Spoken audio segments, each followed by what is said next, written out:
ਸਤਿ ਸ਼੍ਰੀ ਅਕਾਲ। ਤੁਸੀਂ ਜੁੜੇ ਹੋਏ ਹੋ ਪੰਜਾਬੀ ਰੇਡੀਓ ਯੂਐਸਏ ਦੇ ਨਾਲ ਤੇ ਮੈਂ ਹਾਂ ਪ੍ਰਵੀਨ ਸ਼ਰਮਾ ਲੈ ਕੇ ਹਾਜ਼ਰ ਹਾਂ ਪ੍ਰੋਗਰਾਮ ਖਬਰ ਤੇ ਨਜ਼ਰ।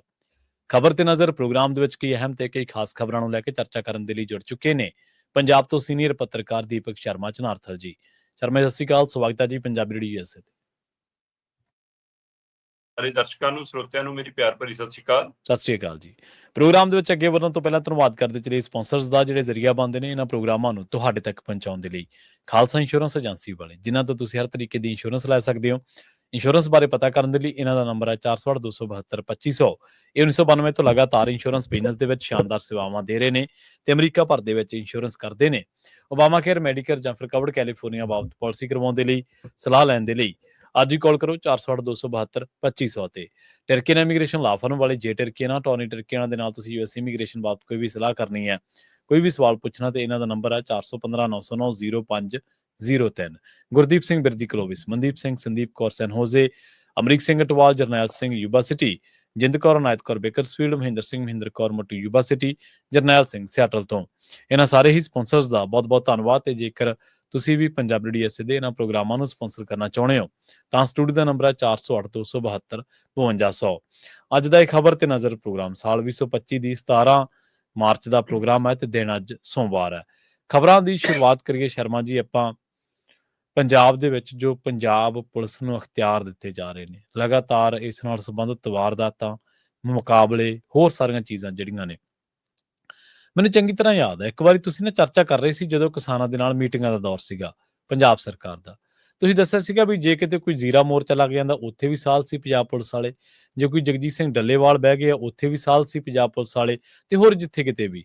ਪਰ ਹੁਣ ਕਹਿੰਦੇ ਪੰਜਾਬ ਨੂੰ ਤਾਂ ਪੰਜਾਬ ਪੁਲਿਸ ਦੇ ਹਵਾਲੇ ਹੀ ਕਰ ਦਿੱਤਾ ਜੀ ਇਹਨਾਂ ਨੇ। ਬਿਲਕੁਲ ਜੀ, ਪੰਜਾਬ ਦੇ ਲੋਕਾਂ ਨੇ ਵੋਟਾਂ ਪਾ ਕੇ ਇਸ ਨੂੰ ਆਮ ਆਦਮੀ ਪਾਰਟੀ ਦੀ ਸਰਕਾਰ ਬਣਾਉਣ ਦੇ ਲਈ ਭਗਵੰਤ ਮਾਨ ਦੀ ਅਗਵਾਈ 'ਚ ਉਹਨਾਂ ਦੇ ਹਵਾਲੇ ਕੀਤਾ ਸੀ, ਜਿਨ੍ਹਾਂ ਨੇ ਲੋਕਾਂ ਨੂੰ ਕਿਹਾ ਸੀ ਕਿ ਅਸੀਂ ਰੰਗਲਾ ਪੰਜਾਬ ਬਣਾ ਦਾਂਗੇ ਜੀ। ਪਰ ਪੰਜਾਬ ਨੇ ਕਦੇ ਖੂਨ ਦੀ ਹੋਲੀ ਖੇਡਣ ਦੀ ਉਮੀਦ ਨਹੀਂ ਕੀਤੀ ਸੀ ਕਿ ਇਸ ਤਰ੍ਹਾਂ ਪੰਜਾਬ ਦੇ ਵਿੱਚ ਨਿੱਤ ਦਿਨ ਐਨਕਾਊਂਟਰ ਹੋਣਗੇ। ਪੰਜਾਬ 'ਚ ਅਮਨ ਕਾਨੂੰਨ ਦੀ ਸਥਿਤੀ ਮਾੜੀ ਹੈ, ਪੰਜਾਬ ਉਸ ਨੂੰ ਕੰਟਰੋਲ 'ਚ ਆਉਂਦਾ ਹੈ, ਥਾਣਿਆਂ ਤੇ ਗ੍ਰਨੇਡ ਹਮਲੇ ਹੁੰਦੇ ਨੇ, ਚਿੱਟਾ ਰੋਜ਼ ਆਉਂਦਾ ਹੈ, ਨੌਜਵਾਨ ਮਰਦੇ ਨੇ, ਆਤਮ ਹੱਤਿਆਵਾਂ ਕਿਸਾਨੀ ਦੌਰ ਜਾਰੀ ਹੈ। ਸੋ ਇਹ ਸਾਰੀ ਪ੍ਰਕਿਰਿਆ ਦੇ ਵਿੱਚ ਲੁੱਟਾਂ ਖੋਹਾਂ ਦੀਆਂ ਵਾਰਦਾਤਾਂ ਵੱਧ ਰਹੀਆਂ ਨੇ। ਪਰ ਅਚਾਨਕ ਉਹਨਾਂ 'ਚ ਐਨਕਾਊਂਟਰ ਦੀ ਨੇਰੀ ਕਿੱਥੋਂ ਚੱਲਣ ਲੱਗੀ? ਜਾਂ ਤਾਂ ਪੁਲਿਸ ਮਤਲਬ ਕਿ ਫੜਨ 'ਚ ਸਮਰੱਥ ਹੈ, ਜਾਂ ਮਤਲਬ ਕਿ ਉਹਨਾਂ ਨੂੰ ਇੰਨੇ ਖੁੱਲੇ ਹੱਥ ਦੇ ਦਿੱਤੇ ਗਏ ਕਿ ਕੀ ਕਰਨਾ ਕੋਰਟ ਜਾ ਕੇ, ਕੀ ਕਰਨਾ ਚਲਾਨ ਪੇਸ਼ ਕਰਕੇ, ਕਿੱਥੇ ਗਵਾਹ ਢੋਵਾਂਗੇ, ਅਸੀਂ ਨਿਬੇੜ ਦੋ। 80-90 ਵਾਲਾ ਦਹਾਕਾ ਪੰਜਾਬ ਨੇ ਜੋ ਪੀੜ ਉਸ ਸਮੇਂ ਹੰਢਾਈ ਹੈ ਉਹ ਅੱਜ ਵੀ ਵੱਖ ਹੈ। ਕੋਈ ਦੋ ਰਾਏ ਨਹੀਂ ਕਿ ਪੰਜਾਬ ਦੇ ਵਿੱਚ ਉਸ ਸਮੇਂ ਜਿਹੋ ਜਿਹਾ ਦੌਰ ਸੀਗਾ ਉਹਦੇ ਵਿੱਚ ਸ਼ਾਮ ਸਾਂਝ ਨੂੰ ਪਤਾ ਹੀ ਨਹੀਂ ਹੁੰਦਾ ਸੀਗਾ ਕਿ ਚਾਹੇ ਬੰਦਾ ਡਿਊਟੀ ਤੇ ਚੱਲਿਆ, ਚਾਹੇ ਦੁਕਾਨ ਤੇ ਚੱਲਿਆ, ਚਾਹੇ ਕਿਤੇ ਖੇਤ ਖਲਿਆਣ ਚੱਲਿਆ, ਪਤਾ ਨਹੀਂ ਪਰਤੂਗਾ ਕਿ ਨਹੀਂ ਪਰਤੂਗਾ। ਔਰ ਪਿੰਡਾਂ ਦੇ ਵਿੱਚ ਹਾਲਤ ਇਹ ਹੁੰਦੀ ਸੀ ਕਿ ਜੇ ਤੁਸੀਂ ਲਾਈਟ ਬੁਝਾਉਂਦੇ ਹੋ ਹੈਨਾ ਤਾਂ ਪੁਲਿਸ ਆ ਕੇ ਤੰਗ ਕਰਦੀ ਸੀ ਕਿ ਲਾਈਟਾਂ ਬਾਲ ਕੇ ਰੱਖੋ ਵਿਹੜੇ ਦੀਆਂ, ਬਾਹਰ ਦੀਆਂ, ਗਲੀਆਂ ਦੀਆਂ, ਤੇ ਜੇ ਜਗਾਉਂਦੇ ਹੋ ਤਾਂ ਖੜਕੂ ਆ ਕੇ ਕਹਿੰਦੇ ਸੀਗੇ ਬੰਦ ਕਰੋ। ਸੋ ਪੰਜਾਬ ਨੇ ਉਹ ਸਾਰਾ ਦੌਰ ਹੰਢਾਇਆ। ਉਸੇ ਦੌਰ ਦੇ ਵਿੱਚ ਖੱਲਰ ਵਾਲੀਆਂ ਲਾਸ਼ਾਂ ਅੱਜ ਵੀ ਲੱਭ ਰਿਹਾ ਪੰਜਾਬ, ਜਿਹੜੀਆਂ ਖੱਲਰਾਂ ਨੇ ਨਿਸ਼ਾਨਦੇਹੀ ਕੀਤੀ ਸੀ ਕਿ ਝੂਠੇ ਪੁਲਿਸ ਮੁਕਾਬਲੇ। ਸਹੀ ਜੀ, ਬਿਲਕੁਲ। ਤੇ ਹੁਣ ਵੀ ਇਹਨਾਂ ਇੰਨੇ ਸਾਲਾਂ ਬਾਅਦ ਆ ਕੇ ਉਹ ਸਜ਼ਾਵਾਂ ਦਾ ਵਰਤਾਰਾ ਅਸੀਂ ਦੇਖ ਰਹੇ ਹਾਂ ਕਿ ਜੀ ਫਲਾਣਾ ਥਾਣੇਦਾਰ, ਫਲਾਣਾ ਡੀਐਸਪੀ, ਫਲਾਣੇ ਪੁਲਿਸ ਮੁਲਾਜ਼ਮ ਇਹ ਦੋਸ਼ੀ ਪਾਏ ਗਏ ਝੂਠੇ ਪੁਲਿਸ ਮੁਕਾਬਲਿਆਂ 'ਚ। ਕੀ ਪੰਜਾਬ ਨੂੰ ਉੱਧਰ ਨੂੰ ਧੱਕਿਆ ਜਾ ਰਿਹਾ? ਹਰ ਰੋਜ਼ 1 ਤੋਂ 2 ਪੁਲਿਸ ਮੁਕਾਬਲੇ ਹੋ ਰਹੇ, ਉਹੀ ਢੰਗ ਤਰੀਕਾ ਪੁਰਾਣਾ ਕਿ ਜੀ ਨਾਕਾ ਲਾਇਆ ਸੀ ਜੀ ਪੁਲਿਸ ਨੇ, ਇੱਕ ਬੰਦਾ ਸਾਈਕਲ ਤੇ ਆਉਂਦਾ ਸੀ, ਬਾਅਦ ਚੋਂ ਸਾਈਕਲ ਮੋਟਰਸਾਈਕਲ 'ਚ ਬਦਲ ਗਏ ਕਿ ਮੋਟਰਸਾਈਕਲ ਤੇ ਆਉਂਦਾ ਸੀ, ਹੱਥ ਦਿੱਤਾ ਝੋਲੇ 'ਚ ਉਹਦੇ ਕੋਲ ਸਮਾਨ ਮਿਲ ਗਿਆ ਜੀ, ਤੇ ਉਹ ਫੜਿਆ ਗਿਆ ਜੀ, ਉਹਦੇ ਕੋਲ ਆਹ ਫੀਮ ਬਰਾਮਦ ਹੋ ਗਈ, ਭੁੱਖੀ। ਇੱਕੋ ਤਰ੍ਹਾਂ ਦੀ ਸਕ੍ਰਿਪਟ ਹੁੰਦੀ ਸੀ। ਉਸੇ ਤਰ੍ਹਾਂ ਹੁਣ ਆਏ ਦਿਨ ਨਿੱਤ ਇੱਕੋ ਤਰ੍ਹਾਂ ਦੀ ਸਕ੍ਰਿਪਟ ਹੈ ਕਿ ਜੀ ਗੈਂਗਸਟਰ ਫੜਿਆ ਜੀ, ਉਹਨੇ ਭੱਜਣ ਦੀ ਕੋਸ਼ਿਸ਼ ਕੀਤੀ ਜੀ, ਤੇ ਬਚਾਅ ਦੇ ਵਿੱਚ ਜੀ ਗੋਲੀ ਚਲਾਈ ਤੇ ਉਹਦੀ ਲੱਤ 'ਚ ਵੱਜੀ ਜੀ, ਇਹ ਐਨਕਾਊਂਟਰ ਹੋ ਗਿਆ ਜੀ। ਚਲੋ ਜੀ ਅਸੀਂ ਜੀ ਗੈਂਗਸਟਰ ਫੜ ਲਏ ਜੀ, ਉਹਨਾਂ ਨੂੰ ਹਥਿਆਰ ਬਰਾਮਦ ਲਈ ਲੈ ਕੇ ਜਾ ਰਹੇ ਸੀ, ਉਹ ਬਰਾਮਦਗੀ ਵਾਲੇ ਹਥਿਆਰ ਨਾਲੇ ਉਲਟਾ ਪੁਲਿਸ ਤੇ ਹਮਲਾ ਕਰਤਾ ਜੀ, ਲੱਤ 'ਚ ਗੋਲੀ ਵੱਜੀ। ਇਹ ਲੱਤ 'ਚ ਗੋਲੀ ਵੱਜ ਰਹੀ ਹੈ, ਚਾਹੇ ਕਿਸੇ ਦਾ ਜਵਾਕ ਅਗਵਾ ਹੋ ਰਿਹਾ, ਚਾਹੇ ਕਿਸੇ ਨਾਲ ਲੁੱਟ ਖੋਹ ਹੋ ਰਹੀ ਹੈ, ਚਾਹੇ ਵਾਰਦਾਤ ਹੋ ਰਹੀ ਹੈ, 2 ਘੰਟਿਆਂ ਬਾਅਦ ਐਨਕਾਊਂਟਰ ਹੋ ਗਿਆ ਜੀ। ਸੋ ਇਹ ਪੰਜਾਬ ਯੂਪੀ ਬਿਹਾਰ ਨਹੀਂ ਹੈ। ਤੇ ਤੁਸੀਂ ਪੁਲਿਸ ਨੂੰ ਖੁੱਲੇ ਹੱਥ, ਬਲਡੋਜ਼ਰ ਵੀ ਉਹਨਾਂ ਦੇ ਕੋਲ ਤੇ ਹਥਿਆਰ ਵੀ ਉਹਨਾਂ ਕੋਲ, ਤੇ ਇਹ ਸਾਰਾ ਵਰਤਾਰਾ ਕਿਤੇ ਨਾ ਕਿਤੇ ਡਰ ਪੈਦਾ ਕਰ ਰਿਹਾ ਕਿ ਮੁੜ ਕੇ ਜੇ ਖਾਕੀ ਨੂੰ ਸੌਂਪ ਦਿੱਤਾ ਤਾਂ ਫਿਰ ਆਪ ਉਦਰੀਆਂ ਕਰਦੀ ਆ ਖਾਕੀ ਜੀ। ਤਾਂ ਉਸ ਸਥਿਤੀ ਦੇ ਵਿੱਚ ਪੰਜਾਬ ਨੂੰ ਕਿਤੇ ਧੱਕਿਆ ਜਾ ਰਿਹਾ ਕਿ ਇਹ ਇੱਕ ਤੈਅ ਏਜੰਡਾ, ਕੁਝ ਬੜੀਆਂ ਸ਼ਕਤੀਆਂ ਤੋਂ ਲੈ ਕੇ ਸੂਬਾਈ ਸ਼ਕਤੀਆਂ ਤੱਕ ਦਾ ਮਿਲ ਕੇ ਕਿ ਡਿਸਟਰਬ ਕਰਕੇ ਇਸ ਪੰਜਾਬ ਦੇ ਵਿੱਚੋਂ ਕੋਈ ਨਵੀਂ ਰਾਜਨੀਤੀ ਫਿਰ ਪੈਦਾ ਕਰਨੀ ਹੈ। ਕਿ ਇਹ ਉਹਦੇ ਵੱਲ ਦੀ ਘੁਣਤਰ ਘਣੀ ਜਾ ਰਹੀ ਹੈ। ਇਹ ਬਹੁਤ ਫਿਕਰਮੰਦੀ ਵਾਲਾ ਪਹਿਲੂ ਹੈ। ਅਰਵਿੰਦ ਕੇਜਰੀਵਾਲ ਲੰਘੇ ਕੱਲ ਲੁਧਿਆਣੇ ਦੇ ਵਿੱਚ ਸੀ, ਅੱਜ ਰੈਲੀ ਰੂਲੀ ਕਰਨਗੇ ਵੱਡੀ। ਕੱਲ ਵਪਾਰੀਆਂ ਨਾਲ ਹੋਰ ਧਿਰਾਂ ਨਾਲ ਬੈਠੇ ਸੀ, ਮੁੱਖ ਮੰਤਰੀ ਭਗਵੰਤ ਮਾਨ ਨਾਲ ਵੀ ਸੀਗੇ ਸਾਰਾ, ਤੇ ਮੰਚ ਤੋਂ ਉਹਨੇ ਕਿਹਾ ਕਿ ਹੁਣ ਦੇਖੋ ਨਸ਼ਿਆਂ ਵਾਲਿਆਂ ਦੇ ਘਰ ਟਹਿ ਰਹੇ ਨੇ, ਕੱਲ ਨੂੰ ਬੜਾ ਘਰ ਵੀ ਟਹੂਗਾ, ਅੱਜ ਰਾਤ ਨੂੰ ਦੇਖ ਲਿਓ ਐ ਕਾਰਵਾਈ ਹੋ ਜੂਗੀ। ਅਜੇ ਤੱਕ ਪਤਾ ਕਿਹਨਾਂ ਦੇ ਘਰ ਟਹੇ ਨੇ। ਮੈਂ ਕਹਿੰਦਾ ਉਹ ਵੇਚਦੇ ਵੀ ਹੋਣਗੇ, ਉਹ ਖਾਂਦੇ ਵੀ ਹੋਣਗੇ ਜੀ, ਪਰ ਜਨਾਬ ਉਹਨਾਂ ਨੂੰ ਵੇਚਣ ਲਈ ਖਾਣ ਲਈ ਲਿਆ ਕੇ ਕੌਣ ਦਿੰਦਾ? ਕਦੇ ਅੱਜ ਤੱਕ ਜਿੰਨੇ ਘਰ ਟਾਏ ਉਹਨਾਂ ਚੋਂ ਅਗਲੇ ਸਪਲਾਈ ਵਾਲੇ ਤੱਕ ਗਏ ਹੋ? ਤੁਹਾਡਾ ਬਲਡੋਜ਼ਰ ਉੱਥੇ ਤੱਕ ਕਿਉਂ ਨਹੀਂ ਗਿਆ? ਹਾਸਲ ਕੀ ਕੀਤਾ ਸੀ ਅਜੇ ਤੱਕ? ਸੋ ਇਸ ਲਈ ਕੇਜਰੀਵਾਲ ਲੁਧਿਆਣੇ ਚ ਖੜ ਕੇ ਕਹਿ ਰਿਹਾ ਸੀ ਕਿ ਅਜੇ ਤਾਂ ਟ੍ਰੇਲਰ ਦਿਖਾਇਆ, ਫਿਲਮ ਬਾਕੀ ਹੈ। ਅੱਛਾ, ਕਿਹੜੀ ਫਿਲਮ ਜਨਾਬ? ਜਿਹੜੀ ਪਟਿਆਲੇ ਚ ਖਾਕੀ ਨੇ ਦਿਖਾਈ ਕਰਨਲ ਤੇ ਉਹਦੇ ਪੁੱਤਰ ਵਾਲੀ, ਉਹ ਫਿਲਮ ਬਾਕੀ ਹੈ ਕਿ ਜਿਹੜਾ ਮੂਹਰੇ ਆਊਗਾ ਉਹਨੂੰ ਟੱਕਰਾਂਗੇ। ਮੈਂ ਕਹਿੰਦਾ, ਮੈਂ ਉਹਨੂੰ ਢਾਬੇ ਵਾਲੇ ਨੂੰ ਵੀ ਸੁਣ ਰਿਹਾ ਸੀ, ਉਹ ਕਹਿੰਦਾ ਕਿ ਵੀ ਇਹ ਸਿਵਲ ਚ ਕਰਨਲ ਤੇ ਉਹ ਸੀਗੇ, ਸਿਵਲ ਚ ਪੁਲਿਸ ਸੀ। ਸੋ ਸਾਨੂੰ ਤਾਂ ਪਹਿਲੀ ਨਜ਼ਰੇ ਝਗੜਾ ਲੱਗਿਆ ਜੀ ਕਿ ਉਹ ਹੁਣ ਢਾਬੇ ਵਾਲਾ ਤਾਂ ਬੇਸ਼ੱਕ ਕਹਿੰਦਾ ਕਿ ਕਰਨਲ ਉਹਨਾਂ ਦਾ ਮੁੰਡਾ ਜੀ ਮੈਗੀ ਖਾ ਰਿਹਾ ਸੀ, ਉੱਥੇ ਬਾਹਰ ਪੈਗ ਲਾਉਣ ਲੱਗਿਆ ਜੀ, ਗੱਡੀ ਟੇਢੀ ਮੇਢੀ ਖੜਾਈ ਸੀ ਜੀ, ਬਾਹਰ ਸੀ। ਉਹ ਪੁਲਿਸ ਵਾਲੇ ਆਏ, ਸਾਨੂੰ ਨਹੀਂ ਪਤਾ ਸਿਵਲ ਚ ਸੀਗੇ, ਜਿਨ੍ਹਾਂ ਨੇ ਗੱਡੀ ਪਰੇ ਕਰਨ ਨੂੰ ਕਿਹਾ, ਤਕਰਾਰ ਹੋ ਗਈ, ਪਹਿਲਾਂ ਹਮਲਾ ਇੱਧਰ ਹੋਇਆ ਉੱਧਰ ਹੋਇਆ ਜਾਂ ਕੁੱਟਮਾਰ ਹੋਈ ਜੀ, ਸਾਰਾ ਦ੍ਰਿਸ਼ ਕੈਂਸਲ। ਮੈਂ ਕਹਿੰਦਾ ਸਾਰੀ ਗਲਤੀ ਆਪਾਂ ਮੰਨ ਲਈਏ ਕਰਨਲ ਤੇ ਉਹਦੇ ਮੁੰਡੇ ਦੀ ਹੈ। ਹਾਂਜੀ ਬਿਲਕੁਲ, ਆਪਾਂ ਸਿੱਧੇ ਮੰਨ ਲਈਏ ਕਿ ਉਹਨਾਂ ਦੀ ਹੈ, ਪਰ ਪੁਲਿਸ ਦਾ ਤਰੀਕਾ, ਜਿਹਨੇ ਮਸਲਾ ਸੁਲਝਾਉਣਾ ਹੈ ਜੀ ਜੀ, ਜਿਹਦੇ ਹੱਥ ਸੁਰੱਖਿਆ ਦਾ ਉਹ ਹੈ, ਉਹ ਬੇਸਬਾਲ ਬੈਟ ਪਤਾ ਨਹੀਂ ਕਿਹੜਾ ਜੀ ਕਹਿੰਦੇ ਉਹਦੇ, ਇਹ ਪੁਲਿਸ ਗੈਂਗਸਟਰ ਹੈ ਜੀ, ਇਹ ਪੁਲਿਸ ਦਾ ਵਿਵਹਾਰ ਹੈ ਜੀ। ਸਹੀ, ਜੇ ਉਹ ਬਦਤਮੀਜੀ ਤੇ ਵੀ ਨੇ ਕੁਛ ਨੇ, ਤੁਹਾਡੇ ਕੋਲ ਕਾਨੂੰਨ ਹੈ, ਤੁਹਾਡੇ ਕੋਲ ਕਾਰਵਾਈ ਹੈ, ਕਰ ਦਿਓ। ਇਹ ਤਰੀਕਾ ਵਿਵਹਾਰ ਕਿੱਥੋਂ ਆਇਆ? ਸੋ ਇਹ ਕਿਤੇ ਨਾ ਕਿਤੇ ਉਸ ਸਮੇਂ ਹੀ ਆਉਂਦਾ ਹੈ ਜਦੋਂ ਤੁਹਾਨੂੰ ਕੋਈ ਖਾਸ ਸ਼ਕਤੀਆਂ ਮਿਲ ਜਾਂਦੀਆਂ ਜੀ। ਨਹੀਂ, ਪਿਛਲੇ ਅਸੀਂ 4-5 ਸਾਲਾਂ ਤੋਂ ਦੇਖਦੇ ਆਏ ਆ, ਪੰਜਾਬ ਦੇ ਪੁਲਿਸ ਦੇ ਵਿਵਹਾਰ 'ਚ ਖਾਸਾ ਬਦਲਾਅ ਸੀ। ਨਿਮਰਤਾ ਨਾਲ ਬੋਲਦੇ ਸੀ, ਨਿਮਰਤਾ ਨਾਲ ਪੁੱਛਦੇ ਸੀ, ਹੈਨਾ, ਨਾਕਾਬੰਦੀ ਤੇ ਬੇਮਤਲਬ ਦੀ ਪਰੇਸ਼ਾਨੀ ਘਟ ਗਈ ਸੀ। ਠੀਕ ਹੈ, ਉਹ ਲੈਣ ਦੇਣ ਅਜੇ ਵੀ ਬਰਕਰਾਰ ਸੀਗਾ, ਖਾਸ ਕਰ 2 ਵੀਲਰ ਵਾਲਿਆਂ ਨੂੰ ਜਾਂ ਹੈਨਾ ਉਹਨਾਂ ਨੂੰ ਵਸੂਲੀਆਂ, ਪਰ ਫਿਰ ਵੀ ਬੋਲ ਚਾਲ ਦਾ ਤਰੀਕਾ ਕਾਫੀ ਹੱਦ ਤੱਕ ਬਦਲਿਆ ਸੀ। ਤੇ ਆ ਅਚਾਨਕ ਪਿਛਲੇ 1 ਮਹੀਨੇ ਤੋਂ ਜਿਹੀ ਜੀ ਤੇਜ਼ੀ ਫੜੀ ਹੈ, ਕੀ ਬਲਡੋਜ਼ਰ ਕਲਚਰ ਤੇ ਕੀ ਇਨਕਾਊਂਟਰ ਕਲਚਰ, ਤੇ ਉਹਦਾ ਨਤੀਜਾ ਸੀ ਹੁਣ ਪਟਿਆਲੇ ਵਾਲੀ ਘਟਨਾ ਚੋਂ ਭੋਗ ਰਹੇ। ਤੇ ਉਹਨਾਂ ਦੀ ਪਤਨੀ ਕਹਿੰਦੀ ਜੇ ਮੈਂ ਜਾ ਰਹੀ ਹਾਂ ਥਾਣੇ ਸ਼ਿਕਾਇਤ ਦਰਜ ਕਰਨ, ਤੇ ਮੈਨੂੰ ਕਹਿੰਦੇ ਨੇ ਕਿ ਤੇਰੇ ਤੇ ਝਗੜੇ ਦਾ ਕੇਸ ਪਾ ਦਾਂਗੇ, ਤੂੰ ਆ ਕੇ ਥਾਣੇ ਸਾਡੇ ਨਾਲ ਔਨ ਡਿਊਟੀ ਸਾਡੇ ਨਾਲ ਬਹਿਸ ਰਹੀ ਹੈ, ਗੜਬੜ ਕਰ ਰਹੀ। ਅੱਛਾ, ਤੇ ਬਾਅਦ ਚੋਂ ਫਿਰ ਐਸਐਸਪੀ ਨਾਨਕ ਸਿੰਘ ਨੇ ਕਿਉਂ ਮਾਫੀ ਮੰਗੀ ਹੈ? ਫਿਰ 12 ਪੁਲਿਸ ਵਾਲੇ ਸਸਪੈਂਡ ਕਿਉਂ ਕੀਤੇ? ਸੋ ਇਸ ਲਈ ਇਹ ਜਿਹੜਾ ਵਿਵਹਾਰ ਬਦਲ ਰਿਹਾ ਨਾ ਖਾਕੀ ਦਾ, ਉਹ ਦੱਸਦਾ ਕਿ ਪੰਜਾਬ ਨੂੰ ਖਾਕੀ ਦੇ ਹਵਾਲੇ ਕਰ ਦਿੱਤਾ ਗਿਆ ਜਾਂ ਕੀਤਾ ਜਾ ਰਿਹਾ। ਇਹ ਪੰਜਾਬ ਦੇ ਇਤਿਹਾਸ ਦੇ ਪੰਨੇ ਫਰੋਲ ਕੇ ਦੇਖਿਓ, ਜਿਹੜੇ ਕਾਲੇ ਅੱਖਰਾਂ ਨਾਲ ਲਿਖੇ ਨੇ ਉਹ ਲਾਲ ਕਿਉਂ ਦਿਖਦੇ ਨੇ? ਦੁਬਾਰਾ ਨਵੇਂ ਪੰਨੇ ਅਜਿਹੇ ਦਰਜ ਨਾ ਕਰੋ, ਗੌਰ ਕਰੋ। ਡਿਕਟੇਟਰਸ਼ਿਪ ਦੇ ਵਿੱਚ ਤਾਂ ਇਹ ਮੰਨਿਆ ਜਾਂਦਾ ਵੀ ਜਿਹੜਾ ਡਿਕਟੇਟਰ ਹੁੰਦਾ ਉਹ ਪੁਲਿਸ ਦੇ ਨਾਲ ਹੀ ਸੱਤਾ ਮਾਣਦਾ ਜ਼ੋਰ ਦੇ ਨਾਲ, ਕਿਉਂਕਿ ਉਹਦੇ ਕੋਲ ਪੁਲਿਸ ਹੁੰਦੀ ਹੈ। ਜੇ ਕੋਈ ਮਾੜੀ ਮੋਟੀ ਬਗਾਵਤ ਕਰਦਾ ਜਾਂ ਕਿਸੇ ਵੀ ਤਰੀਕੇ ਨਾਲ, ਪਰ ਵੋਟ ਰਾਜ ਦੇ ਵਿੱਚ ਲੋਕਾਂ ਨਾਲ ਇਹੋ ਜਿਹਾ ਵਰਤੀਰਾ, ਲੋਕਾਂ ਨਾਲ ਇਹੋ ਜਿਹਾ ਵਿਵਹਾਰ, ਇਹ ਕਦੇ ਵੀ ਐਕਸੈਪਟੇਬਲ ਨਹੀਂ ਹੋਣਾ ਚਾਹੀਦਾ। ਆਪਾਂ bulldozer culture Sharma ji UP ਤੋਂ ਚੱਲਿਆ ਸੀਗਾ, ਤੇ ਹੁਣ ਕਿੱਥੋਂ ਆਉਂਦਾ, ਹੋਰਾਂ ਥਾਵਾਂ ਤੇ ਠੱਲ ਪੈ ਰਹੀ ਹੈ, ਸੁਪਰੀਮ ਕੋਰਟ 'ਚ ਮਾਮਲੇ ਜਾ ਰਹੇ, ਅਸੀਂ ਉੱਧਰ ਨੂੰ ਜਾ ਰਹੇ ਹਾਂ। ਹੋਰਾਂ ਥਾਵਾਂ ਦੇ ਉੱਤੇ ਪੰਜਾਬ ਦਾ ਕੰਪੈਰੀਜ਼ਨ, ਪੰਜਾਬ ਦਾ ਮੁਕਾਬਲਾ ਹੁੰਦਾ ਸੀਗਾ ਕਿ ਇਹ ਤਾਂ ਜੀ ਯੂਪੀ ਬਿਹਾਰ ਬਣ ਗਿਆ, ਉੱਥੇ ਇਨਵੈਸਟਮੈਂਟ ਆ ਰਹੀ ਹੈ, ਸਾਡੇ ਇੱਥੇ ਉਹ ਸਗੋਂ ਉਲਟੀ ਵਹਿਣ ਵਹਿ ਰਹੇ ਨੇ। ਸੋ ਬਿਲਕੁਲ ਜਿਵੇਂ ਤੁਸੀਂ ਕਿਹਾ ਵੀ ਇਹ ਬਹੁਤ ਮਾੜਾ ਵਰਤਾਰਾ, ਇਹਨੂੰ ਠੱਲ ਪੈਣੀ ਚਾਹੀਦੀ, ਨਹੀਂ ਤਾਂ ਪੰਜਾਬੀਆਂ ਨੂੰ ਪੁਰਾਣੇ ਦਿਨ ਨਾਲੇ ਪ੍ਰਵੀਨ ਜੀ ਇਹਦੀ ਇਸ ਮਸਲੇ ਦੀ ਜਾਂ ਇਸ ਕਾਰਵਾਈ ਦੀ ਹਾਂਜੀ ਵਿਖਿਆਨ ਕਰਨਾ ਹੈ ਜਾਂ ਮਤਲਬ ਵਕਾਲਤ ਕਰਨੀ ਹੈ ਜਾਂ ਉਹਦਾ ਪੱਖ ਪੂਰਨਾ ਹੈ, ਇਹ ਫਿਰ ਵੀ ਪੰਜਾਬ ਦੇ ਮੁੱਖ ਮੰਤਰੀ ਤਾਂ ਕਰੇ। ਕੇਜਰੀਵਾਲ ਕਿਸ ਅਧਿਕਾਰ ਨਾਲ ਪੁਲਿਸ ਨੂੰ ਦਿੱਤੇ ਅਸੀਂ ਆਰਡਰ? ਅਜੇ ਅਸੀਂ ਫਿਲਮ ਦਿਖਾਈ ਆ, ਟ੍ਰੇਲਰ ਬਾਕੀ ਹੈ, ਤੇਰੇ ਕੋਲ ਸੰਵਿਧਾਨਕ ਉਹਦਾ ਕਿਹੜਾ ਭਰਾਵਾ ਪੰਜਾਬ 'ਚ? ਸਹੀ ਪਾਰਟੀ ਦੀ ਗੱਲ ਕਰ, ਆਪਣੀ ਪਾਰਟੀ ਦੀ ਨੀਤੀਆਂ ਦੀ ਗੱਲ, ਤੂੰ ਪਾਰਟੀ ਦਾ ਮੁਖੀ ਹੈ, ਪੰਜਾਬ ਦਾ ਮੁਖੀ ਨਹੀਂ ਗਾ। ਪੰਜਾਬ ਦਾ ਮੁਖੀ ਨਹੀਂ, ਲੋਕਾਂ ਨੇ ਚੁਣਿਆ, ਬਿਲਕੁਲ ਸਹੀ ਹੈ। ਤੈਨੂੰ ਲੋਕਾਂ ਨੇ ਚੁਣਿਆ ਨਹੀਂ ਪੰਜਾਬ 'ਚ।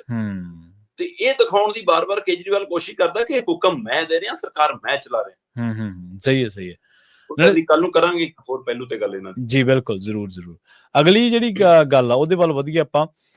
ਪੰਥਕ ਜਿਹੜੇ ਪਿਛਲੇ ਸੰਕਟ ਸੀਗੇ ਜਾਂ ਪੰਥਕ ਘਟਨਾਕ੍ਰਮ ਸੀ, ਉਹਨਾਂ ਦੇ ਉੱਤੇ ਆਪਾਂ ਸ਼ਰਮਾ ਜੀ ਗੱਲ ਕਰਦੇ ਰਹੇ ਹਾਂ। ਧਾਮੀ ਦੇ ਆਉਣ ਦੇ ਨਾਲ ਕਹਿੰਦੇ ਹੁਣ 7 ਮੈਂਬਰੀ ਜਿਹੜੀ ਕਮੇਟੀ ਉਹ ਵੀ ਵਾਪਸ ਆ ਜੂਗੀ, ਤੇ ਜਾਂ ਜਥੇਦਾਰ ਵੀ ਆ ਜਾਣਗੇ ਵਾਪਸ।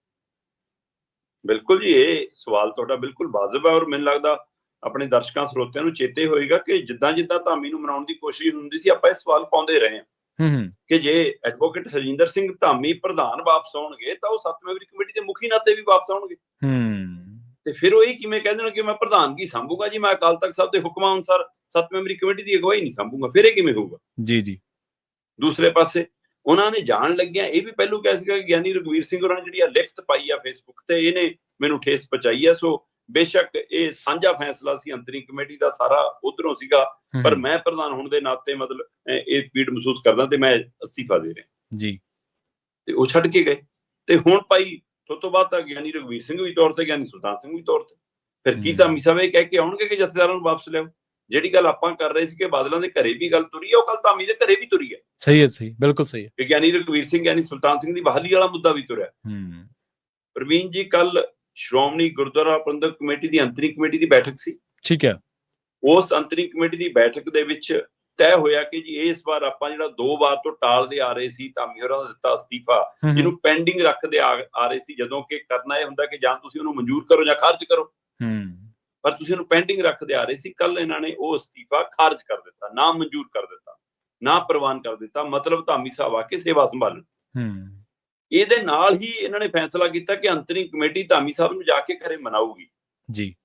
ਪਰ ਜਨਾਬ ਤੁਸੀਂ ਪਿਛਲੀ ਬੈਠਕ ਦੇ ਵਿੱਚ, ਸ਼੍ਰੋਮਣੀ ਗੁਰਦੁਆਰਾ ਪ੍ਰਬੰਧਕ ਕਮੇਟੀ ਦੀ ਅੰਤਰੀ ਕਮੇਟੀ ਦੀ ਪਿਛਲੀ ਬੈਠਕ ਦੇ ਵਿੱਚ ਤੁਸੀਂ ਫੈਸਲਾ ਕੀਤਾ ਸੀ ਗਿਆਨੀ ਰਘਵੀਰ ਸਿੰਘ ਤੇ ਗਿਆਨੀ ਸੁਲਤਾਨ ਸਿੰਘ ਨੂੰ ਹਟਾਉਣ ਦਾ।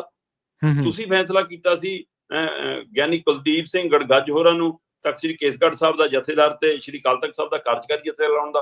ਤੁਸੀਂ ਫੈਸਲਾ ਕੀਤਾ ਸੀ ਬਾਬਾ ਟੇਕ ਸਿੰਘ ਧਨੌਲਾ ਹੋਰਾਂ ਨੂੰ ਤਖਤ ਸ੍ਰੀ ਦਮਦਮਾ ਸਾਹਿਬ ਦਾ ਜਥੇਦਾਰ ਲਾਉਣ ਦਾ। ਪਿਛਲੇ ਫੈਸਲੇ ਕਮੇਟੀ ਦੇ ਕੀਤੇ ਹੋਏ ਦੂਏ ਅਗਲੀ ਬੈਠਕ ਦੇ ਵਿੱਚ ਉਹਨਾਂ ਨੂੰ ਪਾਸ ਕਰਾਉਣਾ ਹੁੰਦਾ, ਉਹਨਾਂ ਤੇ ਮੋਹਰ ਲਵਾਉਣੀ ਹੁੰਦੀ ਹੈ, ਤੇ ਉਹ ਪ੍ਰਕਿਰਿਆ ਹੋਈ ਹੋ ਨਹੀਂ ਜਨਾਬ। ਇਹਦਾ ਮਤਲਬ ਕੀ ਤੁਸੀਂ ਉਹਨੂੰ ਵੀ ਪੈਂਡਿੰਗ ਰੱਖ ਰਹੇ ਹੋ ਕਿ ਜੇ ਲੋੜ ਪਈ ਅਸੀਂ ਕਹਾਂਗੇ ਜੀ ਅਜੇ ਤਾਂ ਪ੍ਰਵਾਨ ਹੀ ਨਹੀਂ ਚੜੇ ਸੀ, ਲਓ ਜੀ ਅਸੀਂ ਵਾਪਸ ਲੈ ਲਏ, ਉਹਨਾਂ ਨੂੰ ਬਦਲ ਲਿਆ? ਕੀ ਇਸ ਪ੍ਰਕਿਰਿਆ ਲਈ ਰੱਖਿਆ ਜਰਾ, ਜਾਂ ਕਿ ਕੋਈ ਗੱਲ ਨਹੀਂ ਜੀ ਨਹੀਂ ਕਰਾਂਗੇ ਤਾਂ ਨਹੀਂ ਕਰਾਂਗੇ, ਬਾਦਲ ਸਾਹਿਬ ਨੇ ਸਾਨੂੰ ਕਿਹਾ ਹੀ ਨਹੀਂ ਸੀਗਾ ਜੀ, ਸੁਖਬੀਰ ਬਾਦਲ ਜੀ ਨੇ ਕਿਹਾ ਵੀ ਮਤੇ ਪ੍ਰਵਾਨ ਕਰ ਲਓ, ਅਸੀਂ ਤਾਂ ਨਹੀਂ ਕੀਤੇ ਜੀ। ਮਤਲਬ ਹੁਣ ਇਹ ਹਾਲਤ ਹੈ। ਸਹੀ ਹੈ। ਜਿਹੜਾ ਤੁਸੀਂ 2 ਵਾਰ ਤੋਂ ਲਟਕਾਉਂਦੇ ਆ ਰਹੇ ਸੀ ਉਹ ਤੁਸੀਂ ਜਦੋਂ ਪ੍ਰਵਾਨ ਇਹਨਾਂ ਨੇ ਕਿਹਾ ਕਿ ਅਸੀਂ ਅਸਤੀਫਾ ਪ੍ਰਵਾਨ ਨਹੀਂ ਕਰ ਰਹੇ ਧਾਮੀ ਦਾ, ਹਾਂਜੀ, ਤਾਂ ਉਸ ਤੋਂ ਬਾਅਦ ਤੁਰੰਤ ਬਲਵਿੰਦਰ ਸਿੰਘ ਭੁੰਦੜ ਹੋਰਾਂ ਨੇ ਆਪਣੀ ਮੀਟਿੰਗ ਤੋਂ ਬਾਅਦ ਪ੍ਰੈਸ ਕਾਨਫਰੰਸ ਪਹਿਲੀ ਗੱਲ ਇਹ ਕਹੀ ਕਿ ਅੱਜ ਅੰਤਰਿਮ ਕਮੇਟੀ ਦਾ ਫੈਸਲਾ ਕਾਬਲੇ ਤਾਰੀਫ ਹੈ, ਉਹਨਾਂ ਨੂੰ ਵਧਾਈ ਹੈ, ਉਹਨਾਂ ਨੇ ਬਹੁਤ ਸਹੀ ਫੈਸਲਾ ਲਿਆ। ਤਦ ਲੱਗਿਆ ਕਿ ਕੀ ਇਹ ਡਿਜ਼ਾਈਨ ਤਾਂ ਨਹੀਂ ਸੀਗਾ? ਜੀ ਬਿਲਕੁਲ। ਇਹ ਜਿੱਦਾਂ ਹੀ ਅਸਤੀਫਾ ਤੁਸੀਂ ਨਾ ਪ੍ਰਵਾਨ ਕਰ ਰਹੇ ਹੋ, ਦਾ ਮਤਲਬ ਤੁਹਾਡੀ ਕੋਈ ਸੈਟਿੰਗ ਹੋ ਗਈ, ਤੁਹਾਡਾ ਕੋਈ ਸਮਝੌਤਾ ਹੋ ਗਿਆ, ਤੁਹਾਡੀ ਕੋਈ ਮਨਾ ਲਏ ਗਏ ਧਾਮੀ ਸਾਹਿਬ। ਕੀ ਇਹ ਤੈਅ ਹੀ ਸੀਗਾ ਕਿ ਵੀ ਧਾਮੀ ਸਾਹਿਬ ਚਾਹੁੰਦੇ ਸੀ ਮੈਂ ਹਰਪ੍ਰੀਤ ਹੋਰਾਂ ਨੂੰ ਆਪਣੇ ਹੱਥ ਨਾਲ ਨਾ ਤੋੜ ਕੇ ਜਾਵਾਂ? ਉਹੀ ਧਾਮੀ ਸਾਹਿਬ ਚਾਹੁੰਦੇ ਸੀ ਕਿ ਮੇਰੇ ਕਾਰਜਕਾਲ ਦੇ ਟਾਈਮ ਗਿਆਨੀ ਰਘਵੀਰ ਸਿੰਘ ਤੇ ਗਿਆਨੀ ਸੁਲਤਾਨ ਸਿੰਘ ਨੂੰ ਨਾ ਤੋਰੋ। ਤੇ ਕੀ ਉਹਨਾਂ ਨੂੰ ਇਹ ਕਿਹਾ ਗਿਆ ਸੀ ਕਿ ਠੀਕ ਹੈ ਜੀ ਉਨੀ ਦੇਰ ਪਰੇ ਹੋ ਜੋ, ਸਾਨੂੰ ਕਾਰਵਾਈ ਪਾ ਲੈਣ ਦੋ? ਹੁਣ ਅਗਲਿਆਂ ਨੇ ਪਾ ਲਈ, ਤੇ ਹੁਣ ਤਾਂ ਗਿਆਨੀ ਕੁਲਦੀਪ ਸਿੰਘ ਹੋਰੀ ਜਿਸ ਤਰ੍ਹਾਂ ਜਾ ਕੇ ਦਸਤਾਰਾਂ ਹਾਸਲ ਕਰ ਰਹੇ ਨੇ, ਉਸ ਹਿਸਾਬ ਨਾਲ ਅਗਲੇ ਕਹਿੰਦੇ ਹੁਣ ਗੱਲ ਤੁਰ ਪਈ, ਗੱਡੀ ਰੁੜ ਪਈ, ਹੁਣ ਕੋਈ ਨਾ, ਜਿਹਦੇ ਟੇਕ ਸਿੰਘ ਧਨੌਲਾ ਹੋਰਾਂ ਨੂੰ ਸੰਭਾਲਣੀ ਹੋਊਗੀ ਸੇਵਾ ਉਹ ਵੀ ਸੰਭਾਲ ਲਾਂਗੇ।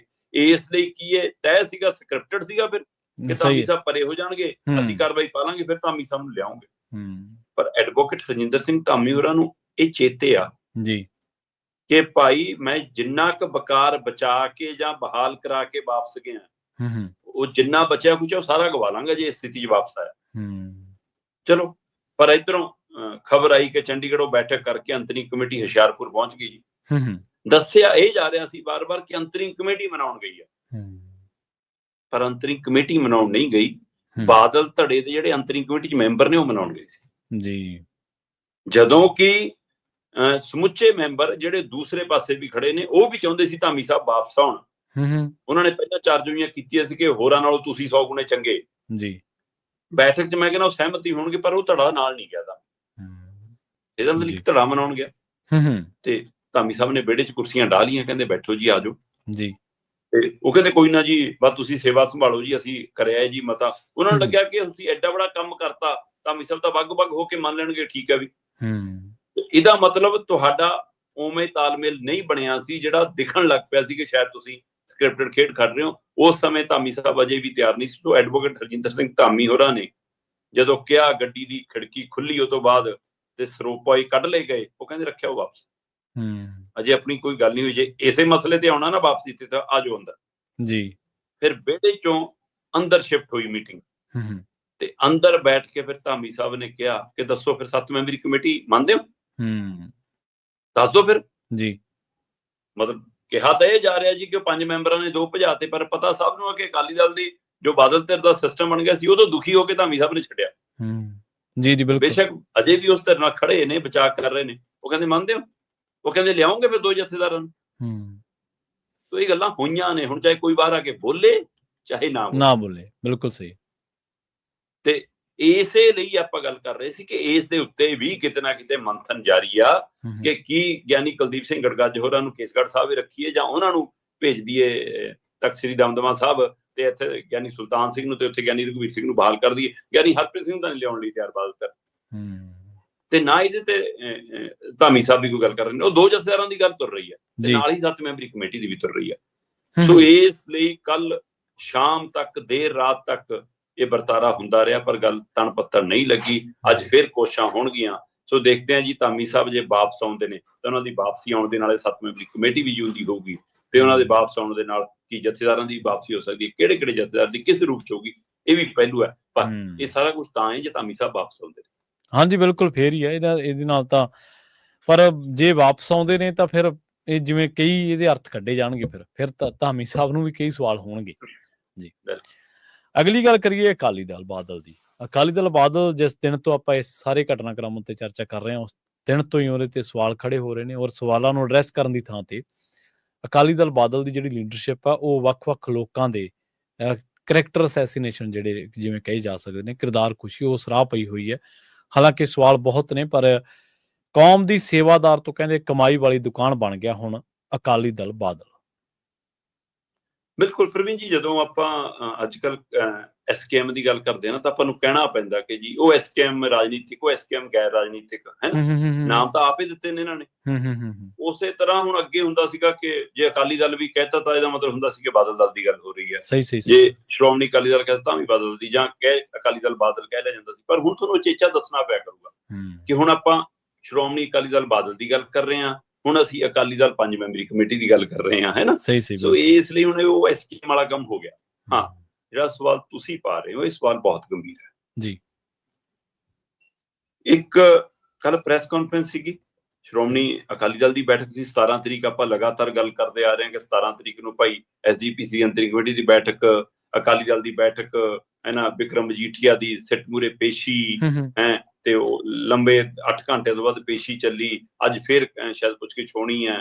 ਸੋ ਉੱਥੇ ਵੀ ਗ੍ਰਿਫਤਾਰੀ ਵਾਲੀ ਤਲਵਾਰ ਵੀ ਲਟਕ ਰਹੀ ਹੈ। ਸੋ ਇਹ ਸਾਰੀ ਸਥਿਤੀ ਹੈਗੀ ਹੈ। ਇੱਧਰ ਅਕਾਲੀ ਦਲ ਬਾਦਲ ਧਿਰ ਦੀ ਬੈਠਕ ਤੋਂ ਬਾਅਦ ਪ੍ਰੈਸ ਕਾਨਫਰੰਸ ਦੇ ਵਿੱਚ ਮਾਈਕ ਸੰਭਾਲਿਆ ਕਾਰਜਕਾਰੀ ਪ੍ਰਧਾਨ ਬਲਵਿੰਦਰ ਸਿੰਘ ਭੁੰਦੜ ਹੋਰਾਂ ਨੇ। ਠੀਕ ਹੈ ਜੀ। ਸ਼੍ਰੋਮਣੀ ਅਕਾਲੀ ਦਲ ਦੇ ਪ੍ਰਧਾਨ ਨੂੰ ਗੁਰਬਾਣੀ ਦੀਆਂ 2 ਸਤਰਾਂ ਦੇ ਉਚਾਰਨ ਲਈ ਵੀ ਪਰਚੀ ਚੱਕਣੀ ਪਈ, ਪਰਚੀ ਤੋਂ ਪੜ੍ਹ ਕੇ ਬੋਲਣਾ ਪਿਆ। ਇਹ ਸ਼੍ਰੋਮਣੀ ਅਕਾਲੀ ਦਲ ਦੇ ਪ੍ਰਧਾਨ ਦੀ ਗੱਲ ਕਰ ਰਿਹਾ। ਬਿਲਕੁਲ ਸਹੀ ਹੈ। ਬੇਸ਼ੱਕ ਉਹਨਾਂ ਨੇ ਕਿਹਾ ਕਿ ਭਾਈ ਹੁਣ ਭੁੱਲ ਜਾਂਦੇ ਆ, ਰਾਜਨੀਤੀ ਖੇਤਰ ਚ ਆ ਗਏ। ਚਲੋ ਇਹ ਉਹਨਾਂ ਦਾ ਫਿਰ ਬੜੱਪਣ ਹੈ ਕਿ ਉਹਨਾਂ ਨੇ ਇਹ ਗੱਲ ਪ੍ਰਵਾਨ ਵੀ ਕੀਤੀ ਹੈ, ਨਹੀਂ ਤਾਂ ਫਿਰ ਸਾਡੇ ਨਾਲ ਤਾਂ ਮੰਨਦੇ ਵੀ ਨਹੀਂ ਹੈਗੇ। ਬਿਲਕੁਲ ਸਹੀ ਹੈ ਜੀ। ਠੀਕ ਹੈ। ਫਿਰ ਉਹ ਤੋਂ ਉਹਨਾਂ ਨੇ ਸਭ ਤੋਂ ਪਹਿਲਾਂ ਗੱਲ ਧਾਮੀ ਸਾਹਿਬ ਦੇ ਅਸਤੀਫੇ ਦੀ ਲੈ ਕੇ ਕੀਤੀ ਕਿ ਬਹੁਤ ਵਧੀਆ ਕੀਤਾ ਅੱਜ ਅੰਤਰਿਮ ਕਮੇਟੀ ਨੇ, ਐਸਜੀਪੀਸੀ ਨੇ, ਜਿਹੜਾ ਉਹਨਾਂ ਦਾ ਅਸਤੀਫਾ ਪ੍ਰਵਾਨ ਨਹੀਂ ਕੀਤਾ। ਉਹਨਾਂ ਨੂੰ ਵਾਪਸ ਆਉਣਾ ਚਾਹੀਦਾ। ਪਰਿਵਾਰ ਦੀ ਬਹੁਤ ਦੇਣ ਹੈ, ਧਾਮੀ ਸਾਹਿਬ ਦੀ ਬਹੁਤ ਦੇਣ। ਦੂਸਰਾ, ਫਿਰ ਉਹਨਾਂ ਨੇ ਫੈਡਰਲ ਸਿਸਟਮ ਤੇ ਜੋ ਦੱਖਣੀ ਸੂਬਿਆਂ ਨੇ ਮੁਹਿੰਮ ਵਿੱਢੀ ਹੈ। ਬੇਸ਼ੱਕ ਪੰਜਾਬ ਦੀਆਂ 13 MP ਦੀਆਂ ਸੀਟਾਂ 18 ਹੋ ਜਾਣੀਆਂ, ਸ਼ਾਇਦ ਲੱਗਦਾ ਇਹਨਾਂ ਨਾਲ ਕਿ 18 ਹੋਣ ਨਾਲ ਫਿਰ ਉਸ ਹਿਸਾਬ ਨਾਲ ਸਾਡੀਆਂ MLA ਦੀ ਸੀਟਾਂ ਵੀ ਵਧਣੀਆਂ। ਪਰ ਓਵਰਆਲ ਜਦੋਂ ਤੁਸੀਂ ਭਾਰਤ ਦੀ ਸੰਸਦ 'ਚ ਦੇਖੋਗੇ ਤਾਂ ਅਸੀਂ ਬਹੁਤ ਪਿਛਾਂ ਰਹਿ ਜਾਵਾਂਗੇ। ਹੁਣ 13 ਦੇ ਨਾਲ ਜਿੱਥੇ ਸਾਡੀ ਨੁਮਾਇੰਦਗੀ ਉਹ ਤੋਂ ਵੀ ਅਸੀਂ ਬਹੁਤ ਪਿੱਛੇ ਆ ਜਾਣਾ ਫਿਰ 18 ਹੋ ਕੇ ਵੀ, ਕਿਉਂਕਿ ਉਸੇ ਜਨਸੰਖਿਆ ਦੇ ਹਿਸਾਬ ਨਾਲ ਯੂਪੀ ਬਿਹਾਰ ਦੀਆਂ ਸੀਟਾਂ ਦੀ ਗਿਣਤੀ ਐ ਵਧਣੀ ਤੇ ਇਸ ਤੱਕ ਕਿਤੇ ਲੱਭਣਾ ਹੀ ਨਹੀਂ। ਇੱਥੋਂ ਤੱਕ ਕਿ ਹਰਿਆਣਾ ਦੀ ਵੀ ਸਾਡੇ ਬਰਾਬਰ ਆ ਜਾਣੀ, ਜਿਨ੍ਹਾਂ ਦੀਆਂ ਅੱਜ 10 ਨੇ, ਤੇ ਉਹਨਾਂ ਦੀ ਵੀ 18 ਦੇ ਨੇੜੇ ਤੇੜੇ ਚੱਲ ਜਾਣੀ, 17 ਜਾਂ 18 ਹੋਣੀ, ਤੇ ਸਾਡੀਆਂ ਵੀ 18-13 ਤੋਂ ਹੋਣੀਆਂ। ਸੋ ਇਸ ਸਥਿਤੀ ਦੇ ਵਿੱਚ ਪੰਜਾਬ ਵੀ ਉਸੇ ਤਰ੍ਹਾਂ ਪੀੜਤ ਧਿਰ ਵੱਲ ਹੋਊਗਾ ਜਿਸ ਤਰ੍ਹਾਂ ਦੱਖਣੀ ਸੂਬੇ ਕਹਿ ਰਹੇ ਨੇ ਕਿ ਸਾਡੀ ਗਲਤੀ ਇਹੀ ਹੈ ਕਿ ਅਸੀਂ ਜਨਸੰਖਿਆ ਤੇ ਕੰਟਰੋਲ ਕਰ ਲਿਆ। ਸਹੀ ਹੈ ਜੀ। ਸੋ ਇਸ ਪ੍ਰਕਿਰਿਆ ਦੇ ਤਹਿਤ ਪਹਿਲਾਂ ਉਹਨਾਂ ਨੇ ਸੂਬਿਆਂ ਦੀਆਂ ਸਰਕਾਰਾਂ ਬੁਲਾਈਆਂ ਸੀ, ਜਿਹ 'ਚ ਆਮ ਆਦਮੀ ਪਾਰਟੀ ਵਾਲੇ ਨੇੜੇ ਨਹੀਂ ਗਏ, ਕਿਉਂਕਿ ਅਗਲੇ ਨੂੰ ਰਾਸ਼ਟਰੀ ਪਾਰਟੀ ਕਹਾਉਂਦੇ, ਅਗਲੇ ਸੂਬਿਆਂ ਦੇ ਮਸਲੇ ਤੋਂ ਕੀ ਲੈਣਾ ਉਹਨਾਂ ਨੇ। ਸਹੀ ਗੱਲ, ਬਿਲਕੁਲ ਜੀ। ਚਲੋ, ਇਹ ਚੰਗੀ ਗੱਲ ਕਿ ਅਕਾਲੀ ਦਲ ਬਾਦਲ ਧਿਰ ਨੇ ਹਾਮੀ ਭਰੀ ਕਿ 22 ਤਰੀਕ ਨੂੰ ਜਿਹੜੀ ਇਹਨਾਂ ਸਾਰੀਆਂ 27 ਦੇ ਕਰੀਬ ਪਾਰਟੀਆਂ ਦੀ ਬੈਠਕ ਹੋ ਰਹੀ ਹੈ ਉਹਦੇ ਵਿੱਚ ਅਸੀਂ ਜਾਵਾਂਗੇ। ਔਰ ਇਸ ਬੈਠਕ ਦੇ ਵਿੱਚ ਬਲਵਿੰਦਰ ਸਿੰਘ ਭੁੰਦੜ ਤੇ ਦਲਜੀਤ ਸਿੰਘ ਚੀਮਾ ਹਾਜ਼ਰ ਹੋਣਗੇ। ਠੀਕ ਹੈ ਜੀ। ਇੱਕ ਚੰਗੀ ਪਹਿਲ ਕਦਮੀ ਹੈ, ਦੂਜਾ ਅਫਸੋਸ ਵੀ ਹੈ। ਚੰਗੀ ਪਹਿਲ ਕਦਮੀ ਇਹ ਕਿ ਘੱਟੋ ਘੱਟ ਇੱਕ ਸਾਂਝੇ ਪਲੇਟਫਾਰਮ ਤੇ ਫੈਡਰਲ ਢਾਂਚੇ ਲਈ ਸੂਬਾਈ ਮਸਲਿਆਂ ਲਈ ਅਕਾਲੀ ਦਲ ਨੇ ਮੁੜ ਕੇ ਇੱਕ ਡਿੰਗ ਤਾਂ ਪੁੱਟੀਆਂ, ਨਹੀਂ ਤਾਂ ਬੀਜੇਪੀ ਦੇ ਮਗਰ ਅਜਿਹੀ ਪੂੰਛ ਬਣੀ ਸੀ ਕਿ ਸੂਬਾਈ ਮਸਲੇ, ਘੱਟ ਗਿਣਤੀਆਂ ਦੇ ਮਸਲਿਆਂ ਦੇ ਉੱਤੇ ਵੀ ਹਾਮੀ ਭਰਨੋਂ ਹਟ ਗਏ ਸੀ। ਚਾਹੇ ਉਹ ਕਿਸਾਨੀ ਮਸਲਾ ਆਇਆ, ਚਾਹੇ ਉਹ ਜਿਹੜੇ ਜਿਹੇ ਜਿਹੇ ਬਿੱਲ ਆਏ ਹੈ ਨਾ, ਉਹ ਸਾਰੇ ਮਸਲਿਆਂ ਦੇ ਉੱਤੇ ਇਹਨਾਂ ਦੀ ਜੋ ਸਥਿਤੀ ਰਹੀ ਹੈ। ਹਾਂ, ਅਫਸੋਸ ਇਸ ਗੱਲ ਦਾ ਕਿ ਜਿਹੜੀ ਲੜਾਈ ਅਕਾਲੀ ਦਲ ਬਾਦਲ ਧਿਰ ਨੂੰ ਮੂਹਰੇ ਹੋ ਕੇ ਲੜਨੀ ਚਾਹੀਦੀ, ਉਹ ਦੂਸਰੇ ਸੂਬਿਆਂ ਵੱਲੋਂ ਲੜੀ ਜਾ ਰਹੀ ਤੇ ਅਸੀਂ ਪਿੱਛੇ ਜਾ ਕੇ ਬੈਠ ਰਹੇ ਹਾਂ। ਇਹ ਲੜਾਈ ਦਾ ਮੁੱਢ ਅਕਾਲੀ ਦਲ ਨੂੰ ਬੰਨਣਾ ਚਾਹੀਦਾ ਸੀ। ਜਿਹੜੇ ਅਨੰਦਪੁਰ ਸਾਹਿਬ ਮਤਿਆਂ ਦੀ ਗੱਲ ਕਰਦੇ, ਜਿਹੜੇ ਫੈਡਰਲ ਢਾਂਚੇ ਦੇ ਆਪਣੇ ਆਪ ਨੂੰ ਪਹਿਰੇਦਾਰ ਰਖਾਉਂਦੇ ਨੇ, ਉਹਨਾਂ ਨੇ ਲੜਾਈ ਕਿਉਂ ਨਹੀਂ ਵੱਢੀ? ਕੀ ਅਜੇ ਵੀ ਕੋਈ ਡਰ ਪਿਆ ਹੈ ਕਿ ਜਿਆਦਾ ਫਰੰਟ ਤੇ ਕੱਲ ਨੂੰ ਚੱਲਣਾ, ਕੱਲ ਨੂੰ ਪਤਾ ਨਹੀਂ ਫਿਰ ਬੀਜੇਪੀ ਨਾਲ ਜਾਣਾ ਪੈਣਾ? ਤੀਸਰਾ ਪਹਿਲੂ, ਬਕਾਇਦਾ ਤੌਰ ਤੇ ਬਲਵਿੰਦਰ ਸਿੰਘ ਭੁੰਦੜ ਉਹਨਾਂ ਨੇ ਜੋ ਕੁਝ ਹਿਮਾਚਲ ਚ ਹੋ ਰਿਹਾ ਲਗਾਤਾਰ ਨੌਜਵਾਨਾਂ ਨਾਲ, ਜਿਹੋ ਜਿਹੇ ਉੱਥੇ ਤਸਵੀਰਾਂ ਵੀਡੀਓ ਅਸੀਂ ਦੇਖ ਰਹੇ ਹਾਂ, ਉਹ ਢੰਗ ਤਰੀਕਾ ਕਿਤੇ ਨਾ ਕਿਤੇ ਫੇਰ ਉਸੇ ਟਕਰਾਅ ਵੱਲ ਲੈ ਕੇ ਜਾ ਰਿਹਾ, ਜਿਹਦੀ ਗੱਲ ਆਪਾਂ ਪਹਿਲੀ ਘਟਨਾ ਦੇ ਹਵਾਲੇ ਨਾਲ ਪੁਲਿਸ ਵਾਲੀ ਕਰਦੇ। ਸੋ ਮਤਲਬ ਕੋਈ ਧਿਰ ਕਰੇ ਤਾਂ ਉਹ ਸਮਝ ਆਉਂਦਾ, ਤੇ ਜੇ ਸਿਸਟਮ ਇਹੋ ਜਿਹਾ ਵਿਵਹਾਰ ਕਰੇ ਤੇ ਫਿਰ ਉਹ ਇਹਦਾ ਮਤਲਬ ਤੁਸੀਂ ਕਿਸ ਰੂਪ ਚ ਵਿਚਰਨਾ ਚਾਹੁੰਦੇ ਹੋ, ਤੁਸੀਂ ਕਿੱਥੇ? ਹੁਣ ਇਹਦਾ ਅਸਰ ਨੁਕਸਾਨ ਕਿਹਨੂੰ ਭੋਗਣਾ ਪੈਣਾ ਜੀ? ਪੰਜਾਬੀਆਂ ਤੇ ਹਿਮਾਚਲੀਆਂ ਨੂੰ, ਆਪਸ ਚ ਟਕਰਾਅ ਉਹਨਾਂ ਲੋਕਾਂ ਦਾ ਹੋ ਜਾਣਾ। ਇੱਧਰ ਨੂੰ ਕਿਉਂ ਨਹੀਂ ਸੋਚ ਪਾਉਂਦੀਆਂ ਸਰਕਾਰਾਂ? ਸੋ ਉਹਦਾ ਵੀ ਉਹਨਾਂ ਨੇ ਜ਼ਿਕਰ ਕੀਤਾ ਕਿ ਸਹੀ ਨਹੀਂ ਹੋਇਆ। ਜਦੋਂ ਸਵਾਲ ਉਹਨਾਂ ਮੂਹਰੇ ਇਹ ਆਇਆ ਕਿ ਭੁੰਦੜ ਸਾਹਿਬ ਫਿਰ ਸਵੇਰ ਨੂੰ 18 ਤਰੀਕ ਹੈ, ਜਦੋਂ ਹੁਣ ਅੱਜ ਆਪਾਂ ਗੱਲ ਕਰ ਰਹੇ ਹਾਂ, ਸਾਡੇ 18 ਚੜ੍ਹ ਗਈ, ਅੱਜ ਉਹ 5 ਮੈਂਬਰੀ ਕਮੇਟੀ ਨੇ ਭਰਤੀ ਸ਼ੁਰੂ ਕਰਨੀ ਹੈ। ਤੇ ਜਦੋਂ ਇਹਦਾ ਸਵਾਲ ਆਇਆ ਕਿ ਜੀ ਉਹਨਾਂ ਦੀ ਭਰਤੀ ਹੈ, ਕੀ ਕਹਿਣਾ? ਉਹ ਭਾਈ ਸਾਡੇ ਕੋਲ ਕਾਪੀਆਂ ਪਈਆਂ, ਸਾਡੇ ਕੋਲ ਆਉਣ, ਸਾਰੇ ਆਓ ਆਪਾਂ ਮਿਲ ਕੇ ਕਰੀਏ, ਲੈ ਜਾਣ ਕਾਪੀਆਂ, ਭਰਤੀ ਹੋਣੀ ਚਾਹੀਦੀ ਹੈ, ਸਾਡੀ ਭਰਤੀ ਜਾਰੀ ਆ, ਸਮਾਂ ਹੋਰ ਦੇ ਦਿਆਂਗੇ, ਬਾਕੀ ਭਾਈ ਇੱਥੇ ਆਜ਼ਾਦ ਆ ਹਰੇਕ ਬੰਦਾ, ਰੱਬ ਭਲੀ ਕਰੇ, ਜਿਹਨੇ ਜਿਵੇਂ ਕਰਨਾ ਕਰੋ ਭਾਈ, ਕੀ ਚੱਕਰਾਂ ਚ ਪੈਣਾ? ਸੋ ਉਹਨਾਂ ਨੇ ਬੜੇ ਆਪਣ ਜਿਹੇ ਵਾਲਾ ਇੱਕ ਗੱਲ ਕਰਕੇ ਕਿ ਭਾਈ ਸਾਂਝੇ ਵੀ ਹੋ ਜਾਓ, ਨਹੀਂ ਹੋਣਾ ਤਾਂ ਭਾਈ ਆਪਣੇ ਘਰ ਰਾਜੀ ਰਹੋ। ਤੇ ਬਾਕੀ ਕਹਿੰਦੇ ਜ਼ਿਆਦੇ ਆ ਜੀ ਕੁਛ, ਫਿਰ ਆ ਚੀਮਾ ਸਾਹਿਬ ਨੂੰ, ਤੇ ਚੀਮਾ ਸਾਹਿਬ ਕਹਿੰਦੇ ਜਿੱਦਾਂ ਹੀ ਮਾਈਕ ਕੀਤਾ, ਚੀਮਾ ਸਾਹਿਬ ਕਹਿੰਦੇ ਚਲੋ ਤੁਹਾਡੀ ਖਬਰ ਮੈਂ ਬਣਾ ਦੇਣਾ। ਸੋ ਚੀਮਾ ਸਾਹਿਬ ਨੇ ਜਦੋਂ ਮਾਈਕ ਸੰਭਾਲਿਆ ਤਾਂ ਉਹਨਾਂ ਨੇ ਇੱਕ ਗੱਲ ਕਹੀ, ਦਲਜੀਤ ਸਿੰਘ ਚੀਮਾ ਹੋਰਾਂ ਨੇ ਕੁਝ ਨੁਕਤੇ ਛੂਏ 5 ਮੈਂਬਰੀ ਕਮੇਟੀ ਦੇ ਹਵਾਲੇ ਨਾਲ ਕਿ ਭਾਈ ਆ ਉਹਨਾਂ ਦੀ ਪਰਚੀ ਆ, ਤੇ ਆ ਉਹਨਾਂ ਦੀਆਂ ਵੀਡੀਓ ਪਈਆਂ ਨੇ, ਕੁਛ ਉਹਨਾਂ ਨੇ ਇਕੱਠ ਕੀਤਾ ਕਿ ਸਵੇਰ ਨੂੰ ਆਓ ਜੀ। ਇਕੱਠ 'ਚ ਲੋਕਾਂ ਨੂੰ ਕਹਿ ਰਹੇ ਨੇ ਸ਼੍ਰੋਮਣੀ ਅਕਾਲੀ ਦਲ ਦੀ ਭਰਤੀ ਆ, ਪਰਚੀ ਤੇ ਇਕੱਲਾ ਅਕਾਲੀ ਦਲ ਲਿਖਿਆ, ਲੋਕਾਂ ਨੂੰ ਕਹਿ ਰਹੇ ਨੇ ਜੀ ਆਧਾਰ ਕਾਰਡ ਲਿਆਇਓ, ਪੈਨ ਕਾਰਡ ਲਿਆਇਓ, ਪਛਾਣ ਪੱਤਰ ਲਿਆਇਓ। ਭਾਈ ਇਹ ਗੱਲ ਤਾਂ ਅਕਾਲ ਤਖਤ ਸਾਹਿਬ ਨੇ ਕਹੀ ਸੀ, ਤੁਹਾਨੂੰ ਵੀ ਕਹੀ ਸੀ, ਹੈ ਨਾ? ਇਹ ਗੱਲ ਨਹੀਂ ਕਹਿੰਦੇ ਇਹ। ਦੂਸਰਾ ਪੱਖ ਇਕੱਲਾ ਉਹਨਾਂ ਅੱਗੇ ਦੱਸਦੇ ਨੇ ਕਿ ਉਹਨਾਂ ਨੂੰ ਤਾਂ ਕਹਿ ਰਹੇ ਨੇ ਪਛਾਣ ਲਿਆਇਓ, ਆਪਣੀ ਪਰਚੀ ਦੇ ਉੱਤੇ ਕੋਈ ਪਛਾਣ ਵੀ ਨਹੀਂ ਹੈਗੀ, ਨਾ ਫੋਨ ਨੰਬਰ ਹੈ, ਨਾ ਦਫ਼ਤਰ ਦਾ ਤਾਂ ਪਤਾ, ਨਾ ਕੁਛ, ਇਹ ਤਾਂ ਜੀ ਫਰਾਡ ਹੈ ਕਹਿੰਦੇ। ਮਤਲਬ ਮੈਨੂੰ ਨਹੀਂ ਪਤਾ ਉਹ 5 ਮੈਂਬਰੀ ਕਮੇਟੀ ਨੂੰ ਫਰਾਡ ਦੱਸ ਰਹੇ ਨੇ ਕਿ ਉਹਨਾਂ ਚੋਂ ਉੱਪਰ ਇਹ ਆਲੀ ਵਰਗੇ ਚਿਹਰਿਆਂ ਨੂੰ ਫਰਾਡ ਦੱਸ ਰਹੇ ਨੇ, ਜਾਂ ਅਕਾਲ ਤਖਤ ਸਾਹਿਬ ਦੇ ਹੁਕਮਨਾਮੇ ਨੂੰ ਫਰਾਡ ਦੱਸ ਰਹੇ ਨੇ। ਅਕਾਲ ਤਖਤ ਦੇ ਹੁਕਮਨਾਮੇ ਚੋਂ ਜਨਮੀ ਹੈ ਇਹ 7 ਮੈਂਬਰੀ ਕਮੇਟੀ, ਜਿਹੜੀ ਉਹਨੂੰ 5 ਹੈ। ਤੇ ਇਹ ਸ਼ਬਦ ਮਤਲਬ ਸ਼ੋਭਦਾ ਕੀ ਉਹਨਾਂ ਲਈ, ਇਹ ਮੈਨੂੰ ਸਮਝ ਤੋਂ ਪਰੇ ਪਰ ਕਿਹਾ ਗਿਆ ਕਿ ਫਰਾਡ।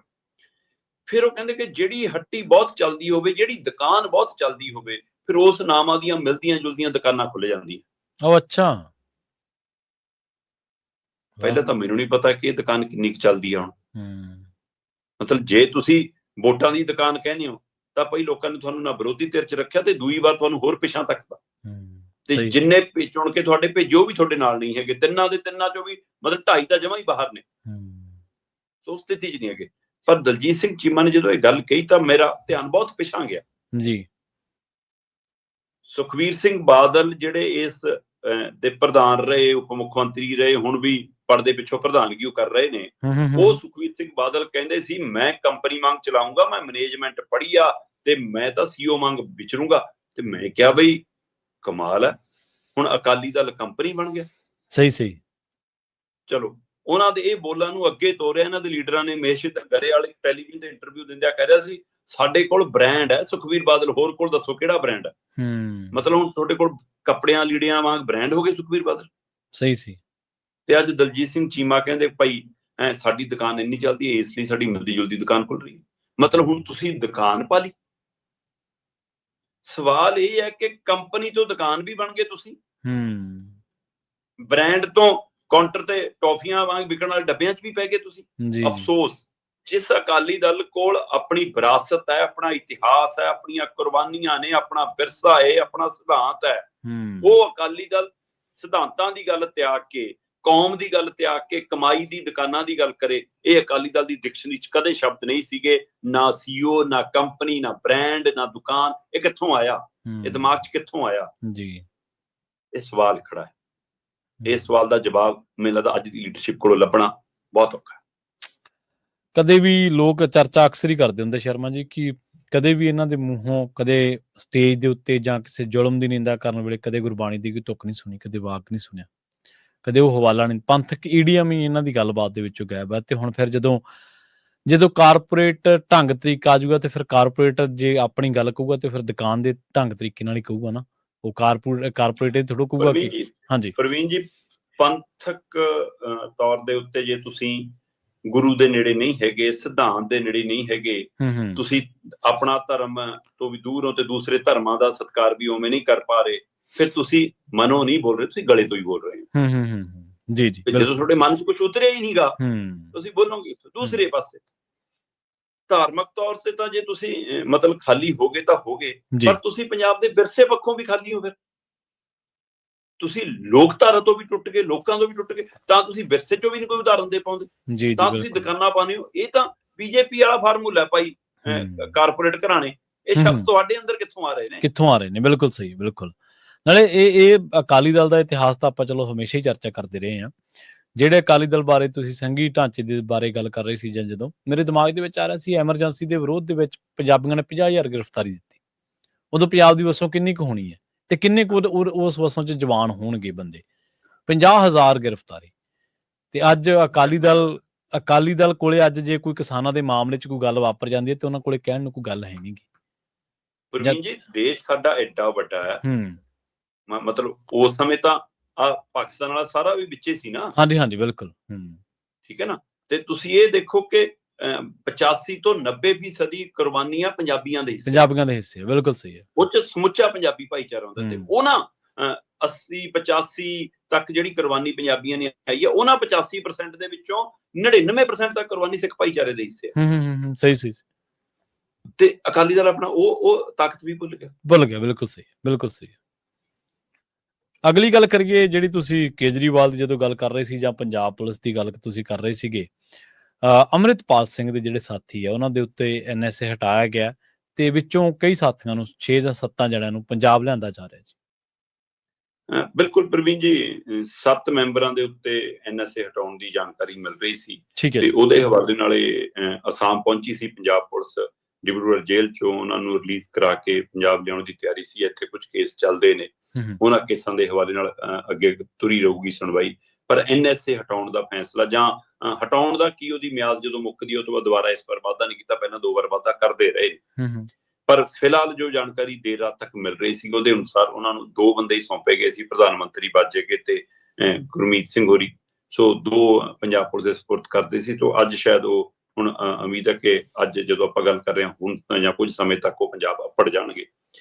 ਪਰ ਇਹਦੇ ਨਾਲ ਅੰਮ੍ਰਿਤਪਾਲ ਸਿੰਘ ਹੋਰਾਂ ਦੇ ਹਵਾਲੇ ਨਾਲ ਵੀ ਚਰਚਾ ਸੀਗੀ ਕਿ ਕੀ ਉਹਨਾਂ ਨੂੰ ਵੀ ਫਿਰ ਕੱਲ ਨੂੰ NSA ਹਟੂਗਾ, ਕੀ ਉਹਨਾਂ ਨੂੰ ਵੀ ਪੰਜਾਬ ਲਿਆਂਦਾ ਜਾ ਸਕਦਾ ਹੈ ਨਾ, ਕੀ ਮਤਲਬ ਕਿ ਉਹ ਫਿਰ ਭਾਰਤ ਦੀ ਸੰਸਦ 'ਚ ਵੀ ਨਜ਼ਰ ਆਉਣਗੇ।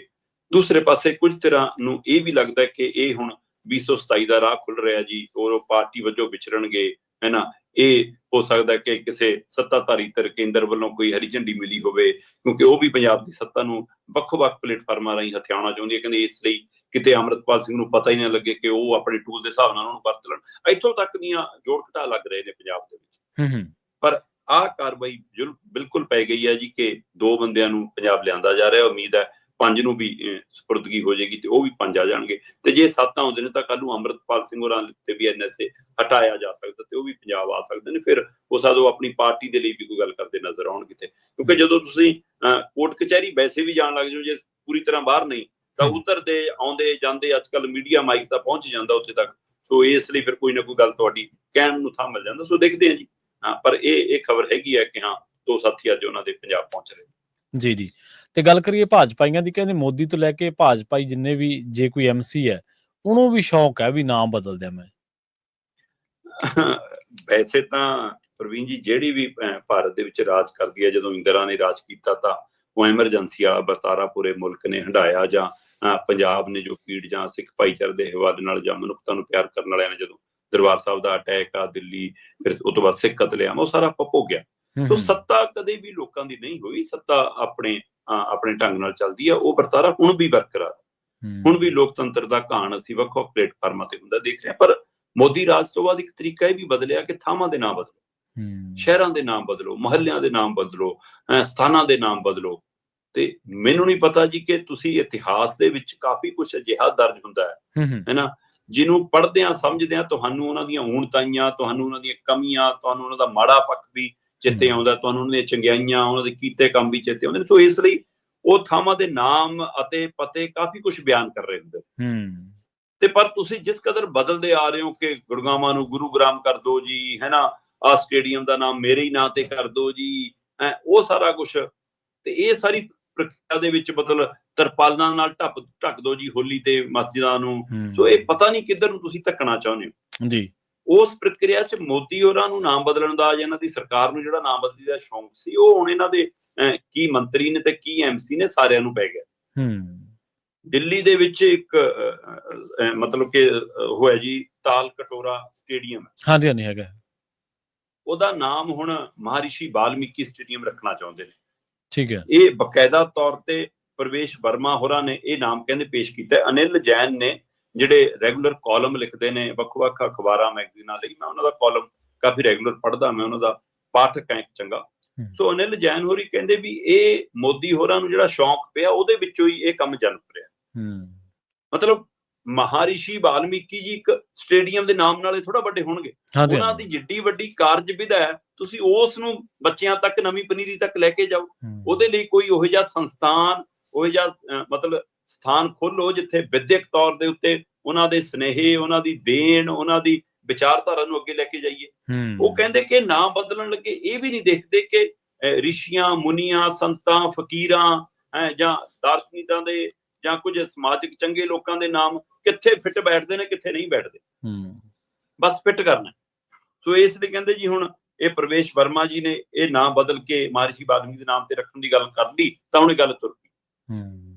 ਚਲੋ ਜੀ, ਹੁਣ ਇਹਦੇ ਨਾਲ ਕੁਝ ਤਰ੍ਹਾਂ ਇਹ ਵੀ ਦੇਖਦੇ ਆ ਕਿ ਉਹਨਾਂ ਨੂੰ ਮਹਾਰਿਸ਼ੀ ਵਾਲਮੀਕੀ ਜੀ ਨਾਲ ਜਾਂ ਸਵਾਮੀ ਵਿਵੇਕਾਨੰਦ ਜੀ ਦਾ ਕੁਝ ਨਾਮ ਰੱਖਣ ਦੀ ਗੱਲ ਮੈਂ ਅੱਗੇ ਕਰਦਾ, ਉਹਨਾਂ ਦੇ ਨਾਲ ਕਹਿੰਦੇ ਉਹਦੇ ਨਾਲ ਨਹੀਂ ਮਤਲਬ, ਇਹਨਾਂ ਨੂੰ ਮਤਲਬ ਹੈ ਉਸ ਧਿਰ ਨਾਲ ਸੰਬੰਧਿਤ ਵੋਟਾਂ ਦਾ, ਕਿ ਜਿਹੜੇ ਉਹਨਾਂ ਦੇ ਅਨੁਯਾਈ ਨੇ, ਉਹਨਾਂ ਦੇ ਭਗਤ ਨੇ, ਉਹਨਾਂ ਦੇ ਸ਼ਰਧਾਲੂ ਨੇ, ਉਹਨਾਂ ਦੀ ਵਿਚਾਰਧਾਰਾ ਨੂੰ ਅਪਣਾਉਂਦੇ ਨੇ, ਉਹ ਸਾਡੇ ਨਾਲ ਆ ਜਾਣ ਤੇ ਇੱਕ ਖਾਸ ਵਰਗ ਨੂੰ ਅਸੀਂ ਲਾਂਭੇ ਕਰ ਦਈਏ। ਇਸੇ ਪ੍ਰਕਿਰਿਆ ਚੋਂ ਮੈਂ ਦੇਖਦਾ ਦਿੱਲੀ ਦੇ ਵਿੱਚ 2 MP ਨੇ ਜਨਾਬ ਇਹਨਾਂ ਦੇ ਜੀ, ਇੱਕ UP ਤੋਂ ਹੈ ਦਿਨੇਸ਼ ਸ਼ਰਮਾ ਤੇ ਦੂਜਾ ਹਰਿਆਣਾ ਤੋਂ ਕ੍ਰਿਸ਼ਨਪਾਲ ਗੁੱਜਰ ਜੀ। ਇਹ 2 ਮੈਂਬਰ ਪਾਰਲੀਮੈਂਟ ਨੇ, ਇਹਨਾਂ ਦੋਵਾਂ ਨੂੰ ਤੁਗਲਕ ਲੇਨ ਦੇ ਉੱਤੇ ਸਰਕਾਰੀ ਕੋਠੀਆਂ ਮਿਲੀਆਂ ਹੋਈਆਂ। ਠੀਕ ਹੈ, ਕੋਈ ਦਿੱਲੀ MC ਨੇ ਅਜੇ ਮਤਾ ਨਹੀਂ ਪਾਇਆ, ਕੋਈ ਕਮੇਟੀ ਨੇ ਫੈਸਲਾ ਨਹੀਂ ਕੀਤਾ, ਕੋਈ ਗ੍ਰਹਿ ਮੰਤਰਾਲੇ ਤੋਂ ਕੋਈ ਹੁਕਮ ਨਹੀਂ ਆ ਗਿਆ, ਕੋਈ LG ਦਾ ਆਦੇਸ਼ ਨਹੀਂ ਚੜ ਗਿਆ, ਪਰ ਇਹਨਾਂ ਜਨਾਬ ਦੋਨੇ MPਆਂ ਨੇ ਆਪਣੀ ਕੋਠੀ ਦੇ ਬਾਹਰ ਕੋਠੀ ਨੰਬਰ ਦੇ ਥੱਲੇ ਆਪਣੇ ਅਤੇ ਪਤੇ ਦੇ ਥੱਲੇ ਲਿਖਤਾ ਜੀ ਸਵਾਮੀ ਵਿਵੇਕਾਨੰਦ ਲੇਨ।